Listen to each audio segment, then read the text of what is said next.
as the Pac-12 turns. That's probably what you guys are all here to talk about. And again, yesterday on the show, it broke during the show that the CW was the newest dance partner of the Pac-12, which today we did a bunch of homework. And anytime there is a new story like this, we get real aggressive with it. We do everything we can do to confirm it. And indeed, we spoke to sources in the TV industry who confirm that, yes, the CW and Pac-12 are talking. But the interesting detail to this is we talked to somebody pretty high up the food chain who told us San Diego State and Fresno State would have to be part of the Pac-12 for that deal to get done with the CW, because that's the major part of their footprint. Now, obviously, if you're the Pac-12, the CW does not bring you every television station they own and operate at Nexstar Media, which is the company that owns CW, because Nexstar has stations all across the country that we're going to talk about in a minute. But they're not talking about a deal to put Pac-12 sports on every single Nexstar station across the country. Not at all. They're talking about a deal to put Pac-12 sports on Nexstar stations in the Pac-12 footprint. So this essentially would become a regional sports network type setup. And the issue with that is, obviously, the CW doesn't have a station in Arizona or Washington State. Now, Washington, Arizona State, and Arizona, those are huge brands in the Pac-12 that would immediately be impacted by this. However, Nexstar Media and the CW do have stations in San Diego, Bakersfield, and Fresno, which would give the Pac-12 a significant Southern California footprint. But the question is, what's the money on that deal? We weren't able to get a straight answer on that, so we're not going to share with you the numbers we've heard, but they're in the same ballpark of that $22 to $25 million conversation. The other issue here is doing a deal with the CW would ixnay a deal with ESPN, which would be an issue because the CW would want the number one game on Pac-12 schedules. And I think that would be an issue. Secondarily, is there enough reach in this deal, Jake? I think that's the biggest question. Right now, I would say there's absolutely not enough reach in this deal. Yeah, I think the struggle with the CW is, like you were kind of mentioning, the footprint of the CW and where they do and where exactly they don't have stations and outlets, essentially. And I think that when you're the Pac-12 and you're looking at your options here and you're trying to figure out, like, the CW, ESPN, Amazon, all these different options that we've discussed, I understand why they would want to have a conversation with the CW, because obviously, you have to remember the CW was recently purchased and changed ownership hands. And, that's when the Live Golf thing happened. And so the CW is actively looking to pick up live streaming sports. But I think the struggle is that, you don't have full coverage of the Pac-12's footprint, so not having this market but only having that market is going to be a problem when you're trying to get a grant of rights done. I mean, that's just flat out a big issue. And I think that it's unfortunate, because I think if the CW had full coverage of the Pac-12's footprint, I think this would be a very promising situation. But unfortunately, when you sit here and you say things like, "Hey, we don't have any any stations in Washington or Arizona," that's a problem. I mean, those are some of your bigger brands left in the conference. And so to me, it's just this situation where it's like, cool, they can talk and they can try and work something out, but I just wonder, how do you get over the hump there? How is it that you get to a place where all of these teams would agree to a grant of rights? Well, you probably wouldn't, because again, and this is where the streaming thing comes in, if everybody was aligned that streaming was a necessary thing and they all wanted to do that, maybe you could kind of fill in the gaps with a robust streaming package to go along with a CW. But we know for a fact that the Pac-12 presidents are not in alignment on streaming. How much streaming is streaming important? Is streaming the new thing?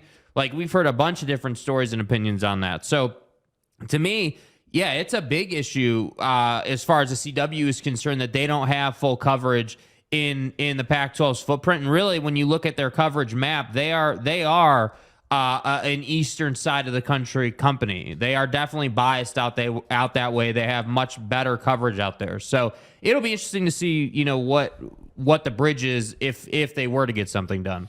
Yeah, and I just don't see this as a viable option. And I know that's frustrating to people, and I know that there is a significant burnout factor on this situation with the Pac-12 and their TV deal. But I also think that when you look at where the CW and really Nexstar Media, and I want to make this very clear, Nexstar Media owns the CW brand. Okay, so that's a significant deal. But this is where the CW and Nexstar Media have stations. And obviously the hole in this map that you're looking at is very clearly the state of Washington in the top left corner and the state of Arizona. You obviously have a lot of representation in California. Utah's not a problem, but you look at this map where the current 10 members are, this is a huge problem for the CW and for the Pac-12. Now, obviously, one of the things that this does is this would allow Nexstar Media to market to the Seattle market and to market to the Arizona, Phoenix, Tucson markets. But I think it also is interesting that you don't have representation. If you look at that one dot in, Oregon, that's Portland. So you don't have Eugene, you have Portland, which a lot of people would tell you is the same thing. I'm telling you it's different. But you look at this map and you begin to understand that the CW and Nexstar Media is a very limited opportunity within the Pac-12 territories. And I think it's one of those things where you have to ask yourself, what's the balance here? Because this is very heavily weighted, as you just said, Jake, to the East Coast. If you're trying to become an East Coast brand, this is great. But that's not who the Pac-12 is. And I understand why George is talking to the CW. It makes a hell of a lot of sense. But I also was told today that it just doesn't seem like a viable option. And I would agree with that. I think this San Diego State, Fresno State thing is a real issue as well. San Diego State, again, I totally understand it.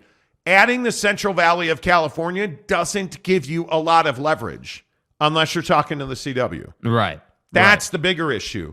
We also had a conversation with our sources that tell us Ion TV and Scripps are absolutely out of this thing. Like there was all that heat this week about Ion TV's coming in, and they're not coming in unless we are being completely hoodwinked and lied to, and I don't think we are. Yeah. Our sources tell us that Ion TV and Scripps are out 100%. They have other fish that they are trying to fry, and the Pac-12 is not one of them, which makes a lot of sense. But again, I know it's exciting, especially if you're a Pac-12 supporter. I know it's exciting to hear that, hey, we're talking to the CW and we have solutions. I don't believe that Nexstar Media in the CW are a solution. I just don't think you have enough coverage in the Western United States to make that a feasible option. And I go back to, what John Kimball, the president at RSL, told us yesterday. You got to have some courage here because I think streaming is the future, and I think it has to be a significant part of the process. Now, the other thing I thought was so interesting yesterday was Stuart Mandel breaking news that, hey, we now know that Brett Yormark has talked to multiple Pac-12 presidents. Mm-hmm. That's what The Athletic reported yesterday. We've been telling you that for weeks on this show. Yeah. Because we talked to sources at the top of the food chain at Utah who told us straight away we've had in-depth conversations with Brett Yormark in the Big 12. We've known that already. It's not a secret. We've told you that Arizona and Arizona State have talked to the Big 12. We've told you that Colorado has talked to the Big 12. These things are not secrets. And I think as we go through this process, I will again have no problem sitting on this show and you know what, flashing our tail feather a little bit. Get the tail feather up because I think we've been really pretty much nails on this Big 12, Pac-12 story. I will again say I think the first available team is Arizona. And I think that I'll just go back to even what President Robbins said to Dennis Dodd at CBS. I know what the Big 12 number is. I just need to hear what the Pac-12 number is. Then I can make a decision. about leaving the Pac-12 for the Big 12. Yeah. So this narrative and this talking point that no team would consider going is complete. Just it's fiction. Yeah. Because I can tell you, Arizona would go. Arizona will go where Arizona goes. Arizona State will go where Arizona goes, and I think Colorado would absolutely go back to the Big 12. Yeah, and I think there's a lot of opportunity there, and I think I think that's why we're also noticing that it's kind of gone quiet again as far as the presidents are concerned, because they go through this wave of doing media, and President Robbins said the things he said that we were just showing you on the screen there about about needing to know that number before making a decision, and we've talked about numerous times about certain affinities because of how good the Big 12's basketball is, so Robbins basically said a bunch of stuff. And the other presidents were not exactly thrilled about that. And I think, this concept of when we compare the Big 12 and the Pac-12, you notice that in the Big 12, you don't hear any of those presidents. Like honestly, could you even name one president in the Big 12 right now? Well, no. And the reason for that is because Brett Yormark does all the talking for him. And I think that might be the single best example of how good the Big 12 has it right now versus how bad the Pac-12 has it. And I just think that overall, it just continues, whether it's the CW thing, whether it's how they've hit the media, the whole deal just kind of makes it feel like the Pac-12 is sort of this small, sort of messy shoebox type conference. And I think that they got to find a way to get away from that a little bit and make it feel at least a little bigger, because I also think that's hurting them in negotiations. Well, I think the line that really stands out to me is, and again, I don't care if you think it's hyperbole or not. We talked to a really, really highly placed source in the TV industry this morning about this CW Next Star Media situation. And it's crazy that 3-4 people, and I mean heavyweights in television, have said the exact same thing to me. And that exact same thing is there's a huge divide in the Pac-12, and it is not hurting them, making it difficult to do business in the conference. Making it difficult to do business in the conference. Yeah. Because they're not on the same page. Philosophically, presidents in the Pac-12 are not aligned.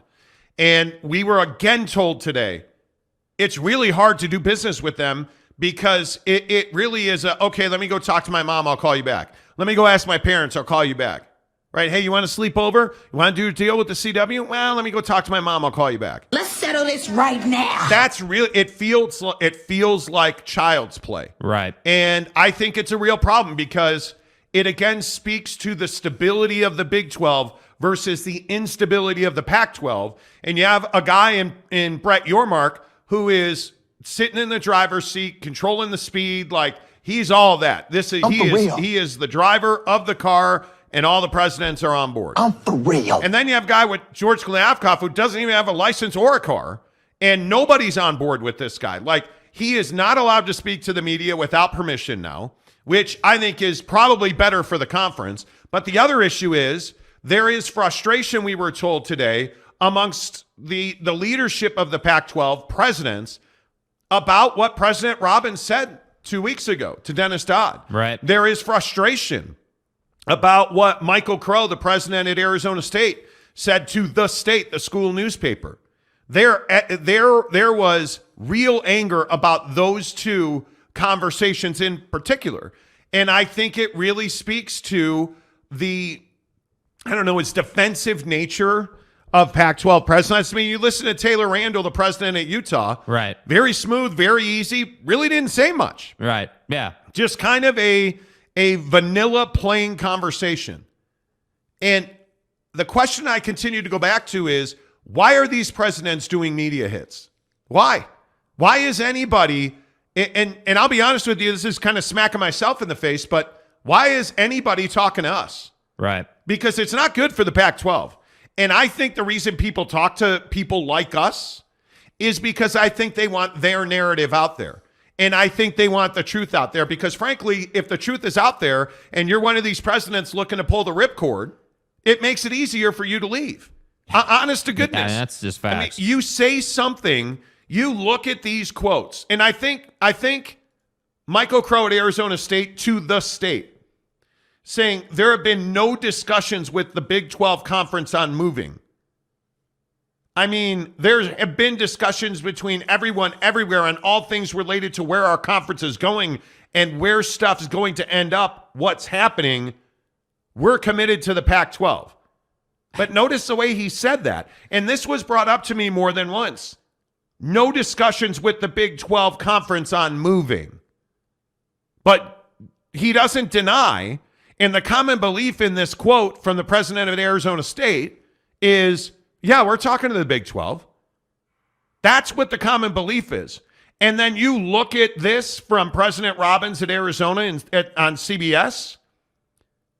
Asked about the speculation over the future of the conference, Robbins rejected the notion that schools, including Arizona, would bolt to the Big 12 prior to being presented with a media rights proposal. And he talks about this particular quote right here is really problematic. It's really problematic. Quote, it's heavily dependent on George Kliavkoff and his team negotiating a good media deal for us to stay competitive. And then we sit here today and we're talking about the fucking CW. Yeah.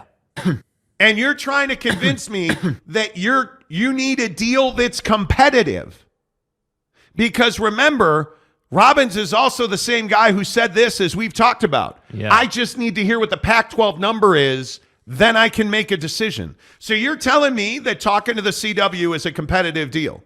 Knowing going to happen, Tonto. Seriously, knowing that there aren't enough stations to cover even the remaining 10 teams in the conference. Yeah. And knowing that Nexstar Media reportedly wants San Diego State and Fresno State in the conference to help them in San Diego and in Fresno. Like, this is not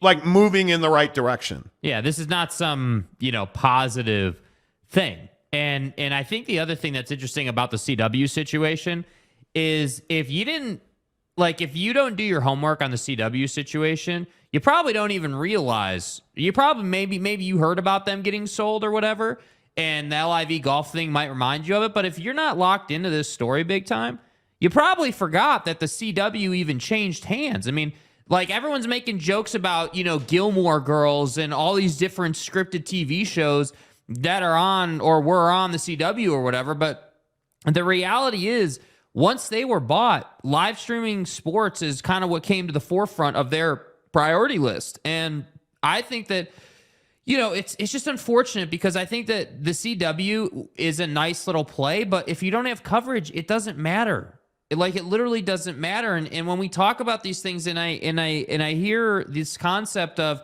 hey, the CW finds the Pac-12 attractive, not because the Pac-12 wins or has amazing content, but because they have potentially teams joining the conference that are in certain geographical spots that the CW wants to serve. Like, do you understand that that's backwards? Do you understand that that's not how you want a potential TV partner looking at your conference? You want your potential TV partner saying, hey, cool, you're in Poughkeepsie, New York, but you're the best damn team around, and we need your team on our TV, on our feed. We need that. That's what you want your TV partner saying, or this person you're negotiating a deal with. And that, to me, again, it always just comes back to it, at least for me, is like supply and demand. And you wouldn't be here if you had made better decisions in the past and your teams were better, but they're not, and you are. Yeah, listen, I just think you have a lot of people that you have a lot of people that really are counting on this deal to be good. Real quick, an update on this situation at the Masters. If you're just tuning in, multiple trees fell at Augusta National today during open play at the Masters. Oh, good. I mean, there is a huge windstorm, as you see here. Everybody's okay. Not one tree, 2 trees fell into areas where patrons were sitting, watching the Masters. No injuries reported. How on earth is that possible? Final. I mean, these are old Old. People on Twitter were saying this, so grain of salt. These are old protected landmark pine trees at Augusta National. There is a big storm going through there with lightning. There was they call it an electrical storm. Play has been stopped multiple times today. So the play resumes, right? They stop it, lightning clears. Okay, let's resume. They're playing, and these trees just fall over.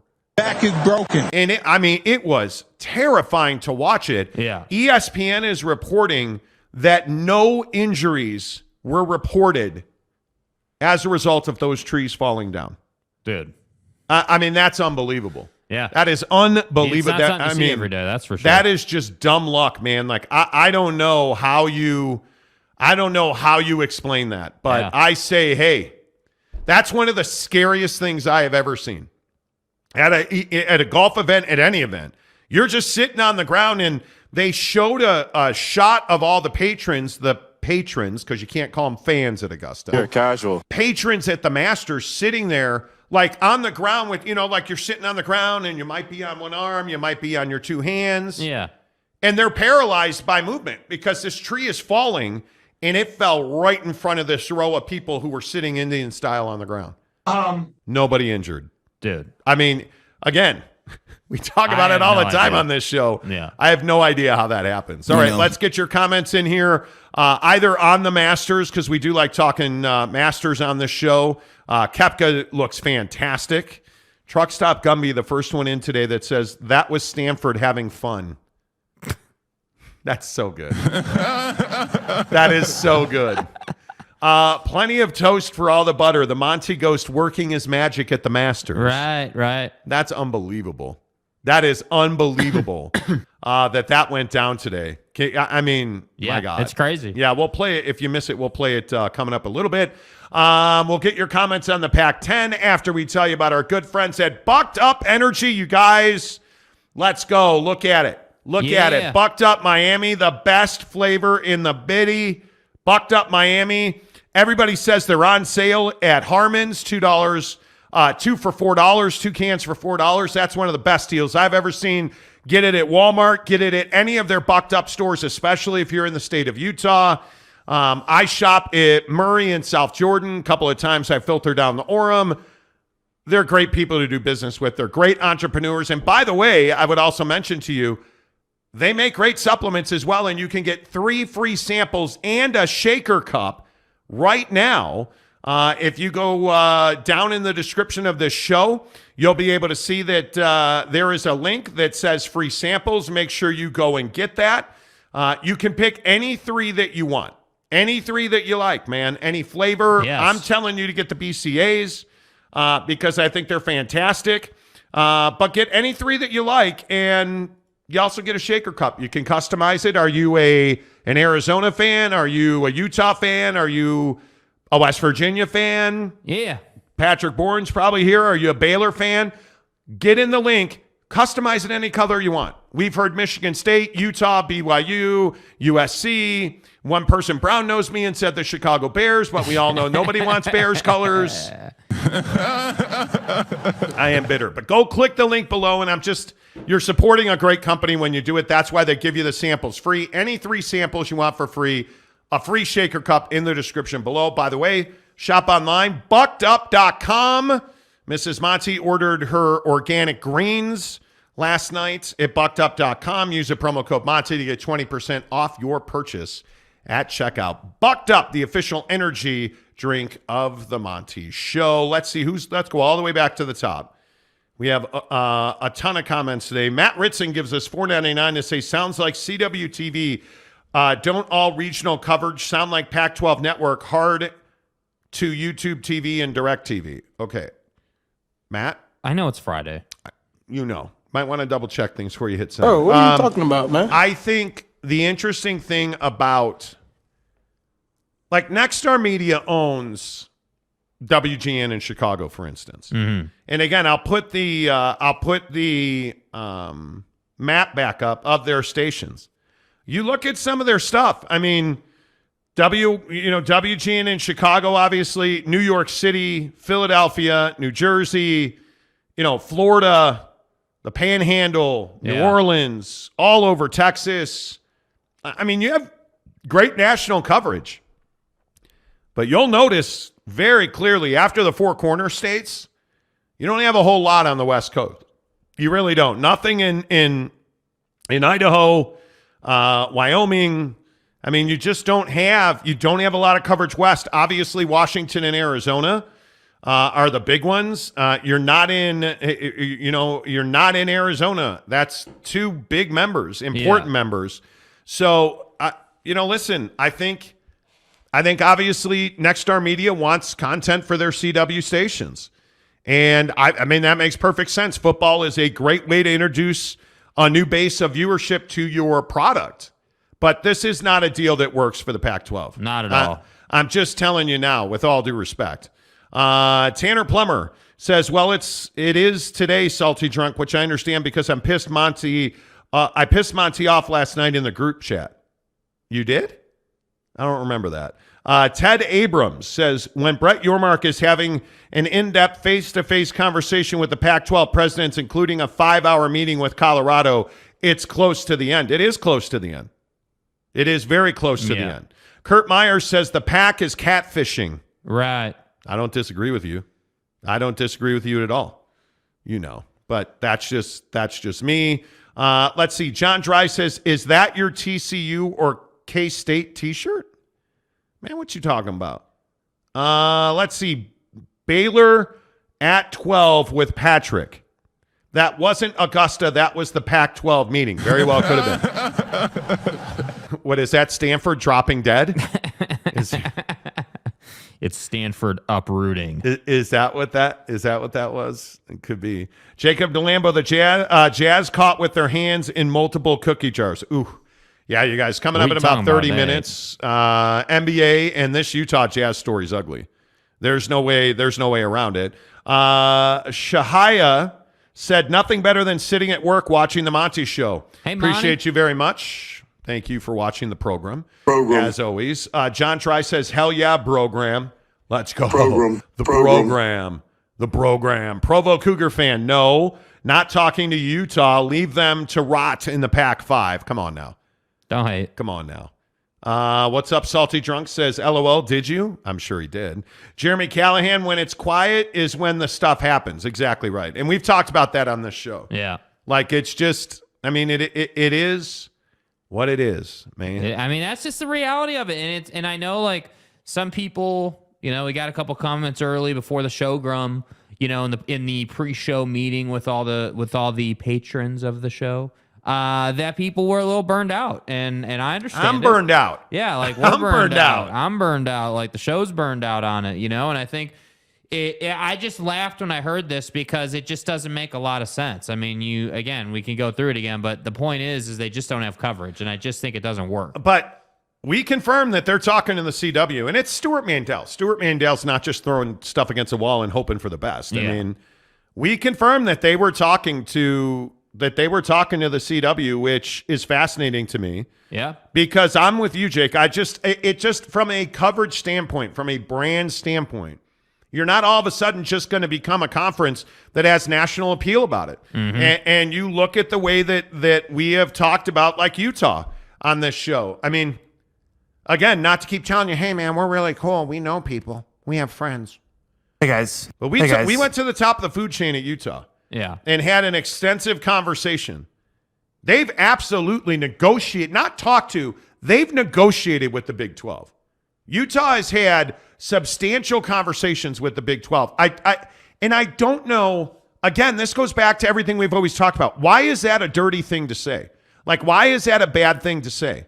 If you're Utah and you are not exploring your exit strategy, you're an idiot. And if it's one thing we know about Utah, those are really good business people up there on the Hill. Yeah. Those are smart business people. They're not just going to be left in a lurch. My feeling is they won't go to the Big 12. I've not been told that, but just the tea leaves and having conversations with people at Utah, yeah, I just don't think they feel like the Big 12 is a good place for them. And I don't want to get back into the academics and all that nonsense that we've talked about for months at a time here on the show, but I just feel like the think tank up at Utah just doesn't value the Big 12. And again, I don't necessarily think that's for us to be critical about. I just think when you look at Utah, you deserve better than what you've got now. Yes. You have one of the best coaches in the country in Kyle Whittingham. You have an incredible athletic department, baseball, softball, gymnastics, skiing. Like, you have this great athletic department, and nobody knows about it because nobody sees your stuff. And I think that's the biggest issue. And this deal with the CW does not fix that. It just doesn't fix that. It doesn't help you in recruiting. It doesn't help you in academics. It doesn't help you in new revenue streams. It's not the solution that you need. If ESPN is not involved, it's not the solution that you need. Obviously not. And I feel like I say that every day on this show. But I'm telling you now, it's just not the solution you need. If they're not involved, what are we really talking about? Are we not just bloviating and wasting our breath if ESPN's not in the TV deal? And if I'm President Kase at Washington or Taylor Randall at Utah or any of these other dudes, I'm not signing a grant of rights that doesn't include ESPN. I'm just not. Yeah. Because I can go to the Big 12 tomorrow. I'm not. ESPN, and again, I will say, you got to have some balls here, George. The problem is George Kliavkoff cannot sell fire to the Eskimos, man. Whatever you want to say. The guy just can't, he cannot. With all due respect. Can't do it. They don't believe in George Kliavkoff. The presidents of the Pac-12 don't believe in George Kliavkoff. No. And I'm telling you again, I don't think they'd piss on him if he was on fire. I just don't think that they like him. I don't think they respect him. George is a heck of a nice guy from what everybody's told us. Commissioner Navarez in the Mountain West came on and raved about the guy personally. I don't think these presidents respect or like George Kliavkoff. Honest to God. Yeah. Because I've just heard it too many times now where it's just there's no mutual admiration society in the Pac-12. Yeah. And it's really unfortunate because, again, those are quality institutions that, in my opinion, deserve better. Yet they're not going to get better. Nope. They're just not. And it's incredibly frustrating. But I think this is them paying for a decision. I mean, like you go back to Larry Scott and, all the over-the-top expenses. And so, inevitably they felt the need to move on from Larry. And so they moved on from Larry, but what did you do? You got basically the same guy who is just killing you. And yeah, did it save you some money because you moved offices and you changed your real estate plan? Like, yeah, it did. And people aren't flying private jets. Yeah, like you're not going way over the top with it. But the problem is, it feels like before you were more stable than you are now, and you're basically in the same position. So correct. I hate being harsh about things, but the Pac-12 really only has themselves to blame here. And I don't know what's next. That's the number one question I get asked. What's next? Well, hey, guys. I'm going with Stuart Mandel. He says late spring, early summer. I've heard repeatedly by July 1st. That's the year drop dead date. One other thing, by the way. I was emailing with a guy today, and it's interesting that dude was telling me that there's no way to spin the shit show that is the Pac-12 TV deal. There's no way to spin it. Right. Because everybody's out there now. All the mouthpieces and the Canzanos of the world, they're out there spinning that, the Big Ten, they didn't have a deal until there was a year left. The biggest difference is the Big Ten wasn't desperate. They weren't hemorrhaging members or money. And they actually had a vision and a plan, and they were all lined up right behind Kevin Warren. Ronnie, please. So you can sit here and you can spin that the Pac-12, we're right on time. There's no problems here, bro. Hey, bro, we're good, man. I'm going to go hug some trees at Stanford and pet some golden bears at Cal, and we'll talk to you next week. Hug some trees at the Masters. Well, I wouldn't do that because they fall over. But my point is, this is not, everything's okay. This is like that plane, and the pilot's like, yeah, we're good here. We're at 20,000 feet. But you turn around and the entire plane's on fire. And the thing's just like, right? Like, we're waiting for it now. Yes. And I'm telling you, it's not totally normal. Everything's fine that you don't have a TV deal yet. Because first it was October, then it was by Thanksgiving, then it was by the first of the year, then it was first quarter, then it was March, now it's April, and oh, holy cow. Wow, we don't have to worry about it until like summer. Everything's not okay here. No, it's not. It's not. And I just don't, I don't buy that. Jerry Davis. Wow, your dog's beautiful. Looking for some more. There are 4 CW affiliate stations in Washington State. So if the CW affiliated stations are in the CW deal, would that change things as to whether this becomes a good deal? Well, that's the question. Because if you are Nexstar Media and you have X TV station that carries the CW programming. Right. Well, what is CW programming? It's retreaded. It's what we call syndication, right? It's, like with Ion TV, perfect example. SVU, Chicago PD, like big shows that people want to watch. Oh, that's right. You also have Live Golf. But what do we know about Live Golf on the CW? Well, hey, they cut people's heads off. Right. That's what we know about, what? I'm a jerk. Saudi stooge. I'm a jerk. I freely admit it. What else do we know about Live Golf on the CW? Most of the stations don't carry it. Because when you don't own and operate, when it's not an O&O, which is the business industry term in TV, O&O, owned and operated, you don't have to take that programming. On the CW, every O&O station for the CW takes Live Golf. Oh, wait, that's not true either because WGN refused to carry it. Yeah, that's stupid. And, oh, wait, that's right. Like some of their O&Os even opted out of Live Golf. So now let's talk about, Jimmy, the trucking magnate who happens to own a TV station in somewhere out of nowhere, Washington. Right. Do you really think he's going to just take lock, stock, and barrel all the Pac-12 programming? That doesn't make a lot of sense to me. It doesn't make a lot of sense to me, especially if he's a Boise State supporter. Because I got news for you. What a lot of people don't talk about is look at the map, friends, and look at the way that Idaho and Washington State, and you look at where Washington State University is, and you look where like Coeur d'Alene is. Yeah. And you look at where, Gonzaga is. There's a lot of politics in these little areas in Washington and these little areas around Phoenix and where, hey, well, maybe that CW station wants to take, I don't know, Grand Canyon basketball, GCU basketball, and you know what I mean? Yeah, yeah.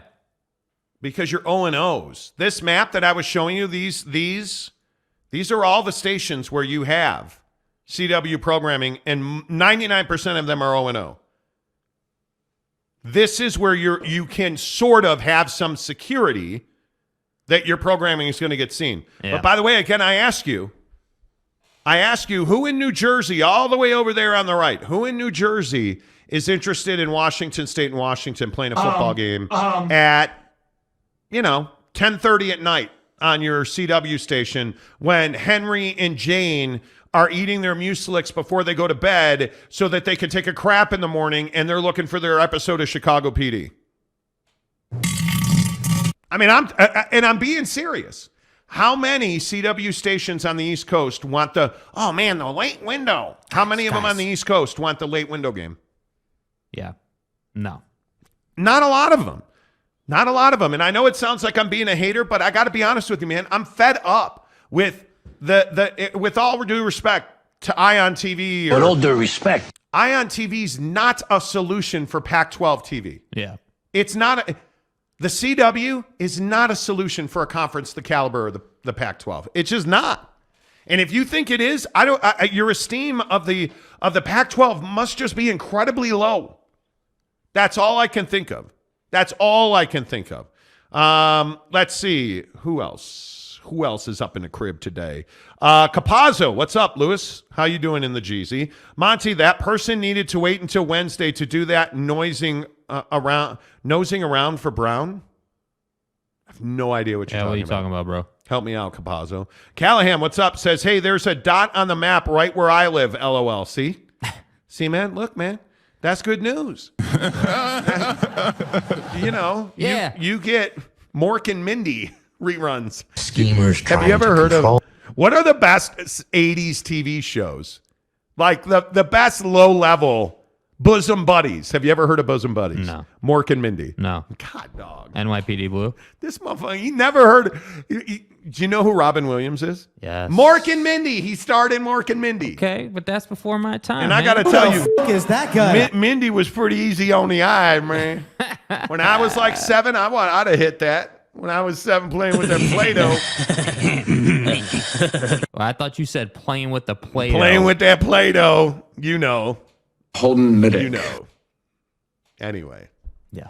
I think the affiliate conversation versus O&O is fascinating. Yeah. I do, because Live Golf is suffering through this right now. Yeah. And oddly enough, it's with the CW. And I know that Nexstar Media wants the CW to be a repeatable, essentially, for live sports play-by-play. Man, that's a mistake for the Pac-12. Yeah, it is. Because I just don't know. I just don't think that you're going to be able to get a deal done. I mean, even if you wanted to, I don't think you can. And I think Phoenix is a very interesting market. Because if you look at Phoenix, I'm pretty sure, and I should have looked this up. I'm pretty sure that Phoenix has a CW station. I could be wrong. Yeah, I mean, because I believe, CW 61 is an offshoot of ABC 15. And if we look at their primetime programming, it's Penn and Teller. Program. That's what I'm saying. Like, I thought you said Penn and Teller. Penn and Teller is their prime time. Yeah, that's stupid. They just do Penn and Teller, right? That's what's amazing to me, is that we look at this stuff and you try to find, like what they're running, and it's stuff like that. Yeah. And so does that mean that you cannot bump their program? Sure you can. Does that mean that you can't air ABC 15 News in Phoenix? It doesn't. Yeah. It doesn't. Yeah. Would they be a great fit for Pac-12 sports? I think they'd be a great fit if Arizona State or Arizona was on. Right? I don't know. It's just awkward. The whole thing is awkward. And it is Nexstar Media able to delineate Tier 1 versus Tier 2? Like, hey, because remember, it's only 5 games a week. That's the other thing you got to keep in mind here with the Pac-12. It's only 5 games a week. So it's not like the Big Ten where you have, 9-10 games a week. You don't have that. You have 5 games a week. Better send those refunds. In most weeks, we've talked about this. There's probably 2 marquee games, max. Seriously. Every week. So, like right now, what are the marquee games? Anything involving Oregon. So, like Oregon, USC, nothing in the Arizona schools. Probably Chaboy. Yeah, Prime. Right? Yep. Because that's your guy. Stay hard. Right? Yeah, so of course. Probably Prime. Yeah. Early in the season, Prime.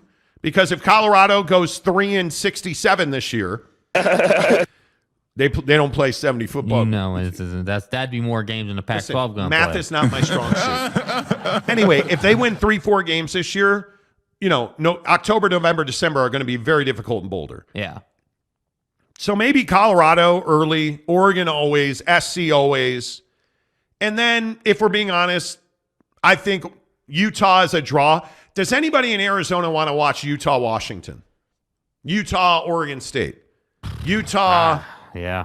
I don't know. Probably not. Right? And I mean this year, right? Because don't forget, when are we talking about? We're not talking about this year. We're talking about a year from now with USC and UCLA in the Big Ten. Yes. So now your big games become anything Oregon, anything. And I don't even consider, with all due respect to my Washingtonians, is Washington a huge national draw? No. If I said, whoa, dude, Washington's playing Poughkeepsie State, you'd be like, I don't watch that game. I'm so bricked up right now. USC's playing, turn it on. Where's it? Like, you'll watch USC do anything. Hiscock. Right? You're not watching. Well, I don't know if you would. Caleb, and he does wear nail polish, would hit. You know. Hugh Janus. Well, and that could be with Caleb. I don't know. Yeah. My point is, you'll watch a USC game. You'll watch an Oregon game. You're going to watch just the rando Washington Husky game, the rando Utah Ute game, maybe Utah Florida. I'm watching that game. I'm a football fan. I'm watching that game. But it's Florida. Right? Yeah. It's you know. SEC. Yeah, Richardson's going to be one of the biggest busts in the history of the NFL draft. But my point is, once USC and UCLA leave, there's not a whole lot of draws because I'm not watching Cal sports. I'm not watching Stanford sports. I'm not probably watching much Washington State.